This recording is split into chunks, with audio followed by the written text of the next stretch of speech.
100వ కీర్తన 3వ వచనాన్ని చదవండి అందరూ కూడా.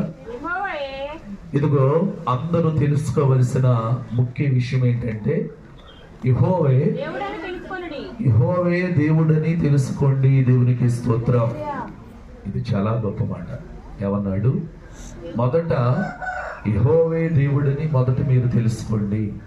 మొదట మనం తెలుసుకోవలసిన విషయం ఏంటంటే మనం ఆరాధిస్తున్న దేవుడు ఎవరు, మనం గణపరుస్తున్న దేవుడు ఎవరు, మనం స్తుతిస్తున్న దేవుడు ఎవరు అని అంటే ఆయన ఐగుప్తు చెరలో ఇశ్రాయేలీయులను మగ్గిపోతున్న ఆ యొక్క బాధను చూసి, వారి మొరను చూసి ఆ యొక్క ఐగుప్తు చెర నుంచి విడిపించిన దేవుడే మన దేవుడు. ఒకసారి గట్టిగా చప్పట్లు కొడదాం. ఎలా విడిపించాడు? ఇది ఎలా సాధ్యం అని అంటే దేవుడు అంట ఆయన చేసిన అద్భుతాలను బట్టి ఆ ఫరో రాజు కూడా ఏమైపోయాడు తెలుసా? అవాకైపోయాడు. దేవునికి స్తోత్రం. అక్కడి నుంచి విడిపిస్తాకి 10 అద్భుతాలు చేసి అక్కడి నుంచి విడిపించి ఎర్ర సముద్రము ఎదురుగా వచ్చినప్పుడు దాన్ని 2 పాయలుగా సీల్చాడు. గట్టిగా చప్పట్లు కొడదాం. కాబట్టి యెహోవా దేవుడని తెలుసుకోండి. చదువమ్మా.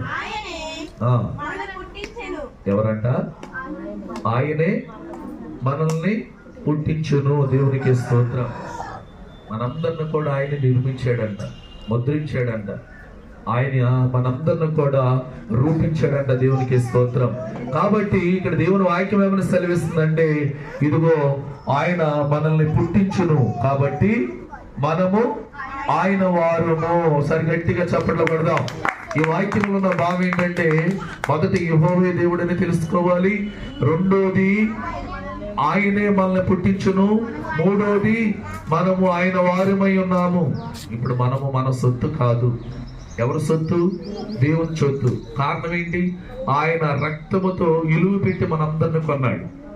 కాబట్టి దేవుని వాక్యం ఏమైనా సెలవిస్తుందంటే మనం మన వారము కాదు కానీ మనమందరము కూడా దేవుని వారసులమై ఉన్నా, వారసులమై ఉన్నా. దేవునికి స్తోత్రం.